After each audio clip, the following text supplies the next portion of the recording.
Today, we are talking about the Thinkpad p53. We're talking about the base model that starts at $1,750 versus the best model that they sell that is $4,000. Which one is worth the money? Let's talk about it and we'll dive in. So, when you buy something for $1,750 for the Thinkpad P53, you are getting a 4-core, 8-thread processor. What does that mean in normal terms?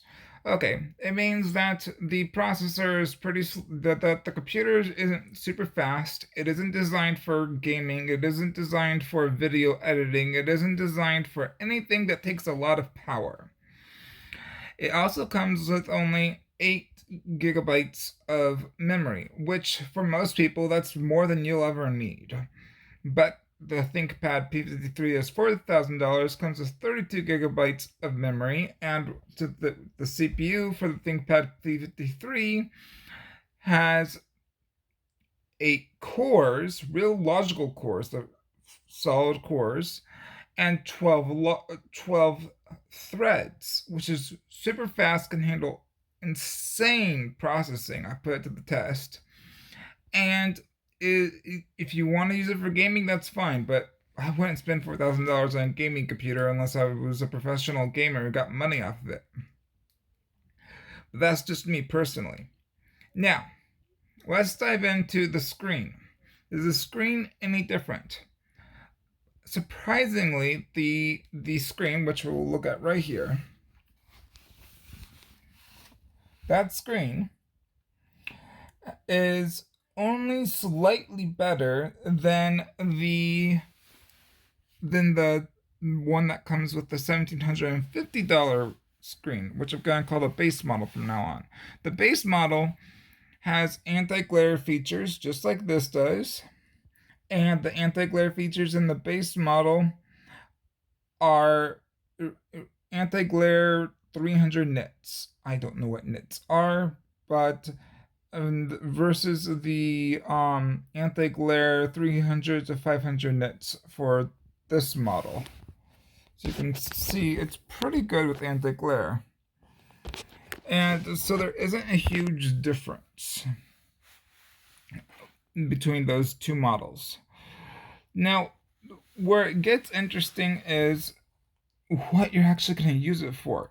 Is it worth buying $4,000 if you're just going to surf the web a little and go to social networks and just check your email? No. You can get a computer for $200 that can do that. I have a nice computer that I use sometimes, or at least I used to use it, that did that for just those purposes. You don't need a $4,000 computer to surf the web. Oh boy. So, why buy a $4,000 computer? Well, like I said, if you're using all the Adobe programs and you're running all of them, like Adobe Character Animator, where you're animating characters. If you're editing video with Adobe Rush, if you're doing extreme video editing, if you're doing extreme 3D rendering, if you're doing all sorts of code stuff, you're gonna need extreme processing. And so a $4,000 computer is totally worth it when it comes to that, because if you can't do a desktop for some reason, which I have reasons I'm not doing a desktop. So it's totally worth it for me. So is it worth it for you? You have to assess your personal situation. Most people, I don't think the $4,000 version is worth it for. The $1,750 version comes with 4 cores, so if you just want to surf the web, it's fine. If you want to do a little bit of audio editing with Audacity, it should be okay. If you want to watch Twitch, it should still be fine. If you want to go to social networks, other social networks, it should be fine. And you can even do some programs that aren't super hard. Like it can run Adobe Photoshop, and there shouldn't be too many problems or any at all. But if you're doing video rendering, that's a whole nother story, my friends.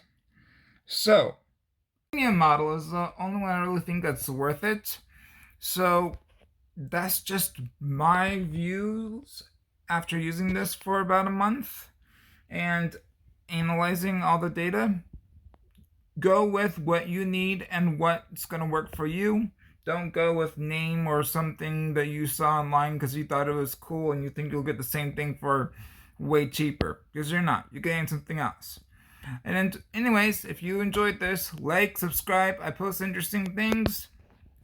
Some of them about tech, some of them not about tech. See you soon.